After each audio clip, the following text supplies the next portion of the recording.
I'm Nikki Dinky. Welcome to my kitchen. Today we're making one of my favorite things, carbonara.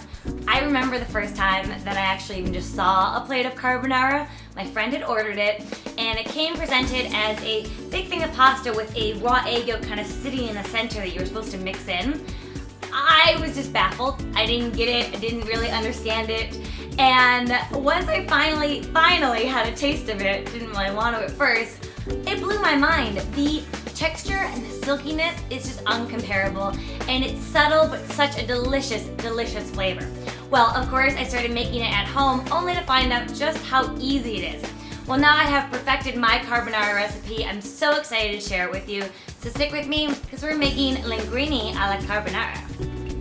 So I have my big pot of water here. You want a lot of water and you want a lot of salt, because your pasta is going to absorb that water. So if the water is really nice and seasoned, your pasta is going to be really nice and seasoned.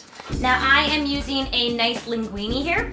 You can really use anything. I definitely prefer something with a long strand like a linguine, spaghetti, and angel hair.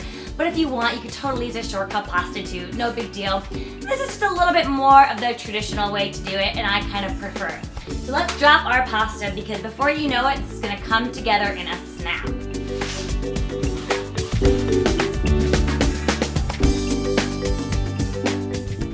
Now that our pasta is done, we can work on some of our other flavor components for our sauce. I'm adding in just about a tablespoon of some olive oil, and then I'm sauteing up 3 shallots and 2 to 3 cloves of garlic. The important thing here is that you want these really nice and finely chopped, so it kind of grooves and gets really nice and smooth within the rest of your pasta. You don't want a big chunk of shallot, that's not really cool. So I'm gonna saute these up until they're nice and soft, and then we're actually gonna make the rest of the sauce once the pasta's done. Just wait.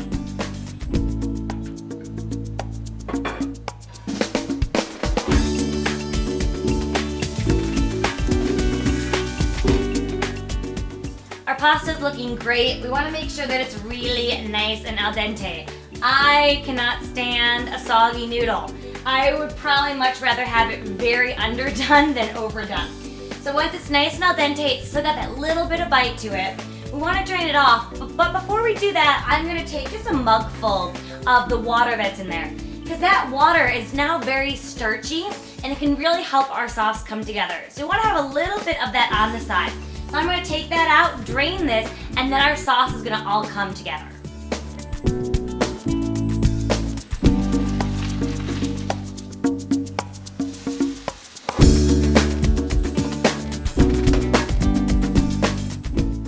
Alright, so I have added the linguine to our shallots and garlic, turned off the pan. We don't want that pan on. We don't want this too hot, and we don't want the ingredients we're about to add to be too cold.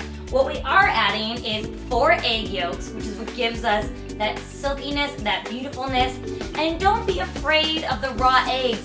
The statistic is something like 1 in every either 10,000 or 30,000 eggs is bad. And if you get a bad egg, believe me, you'll know. It will not smell or look good. So there's really nothing wrong with this. It's pretty much like having a sunny side up egg at breakfast. So we're gonna be taking just these 4 yolks and a 1/4 cup of heavy cream and adding it into here. Now, the reason these can't be too cold or that too hot is that we'll end up with scrambled eggs. So we wanna let this, it's still gonna be hot, of course. But we don't want this on. We want it to kind of cool off for just a second. And as long as these are at room temperature, we should be able to work them in nicely. And instead of scrambled eggs, we are gonna get the most silky and delicious sauce you've ever seen.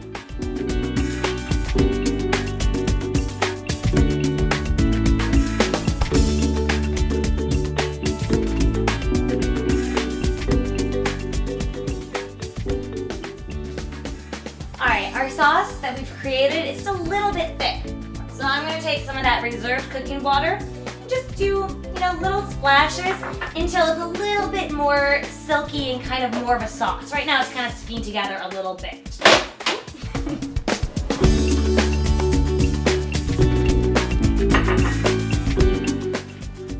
Perfect. It's more silky, more of a sauce.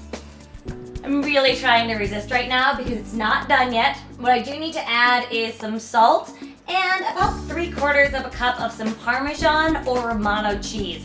Either is really good, just kind of gives it a little bit more of a bite. So I'm gonna add those in, really work it around. Oh, and it is time to eat.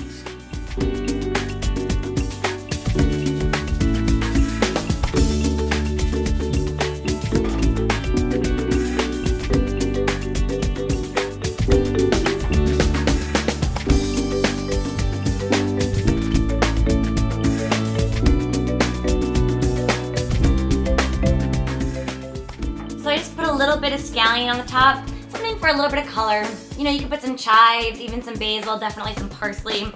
And if you're wondering, well, where's the meat? This is my vegetarian version, but you can so easily do it a little bit more in the traditional sense and add in some pancetta or bacon. All you want to do is while you're sauteing up the shallots and the garlic, that's when you would saute up some pancetta or bacon. You're looking at like one nice big chunk of pancetta, or let's say about 3 strips of bacon, all nice and finely chopped up. Once you saute those together, you do everything exactly the same. But I know a lot of you out there are always looking for vegetarian options, and this is a really good one. So I hope you had fun, guys. I hope that you make this one. And of course, just remember, have fun in the kitchen, and I'll see you next time. Oops. I'll get there.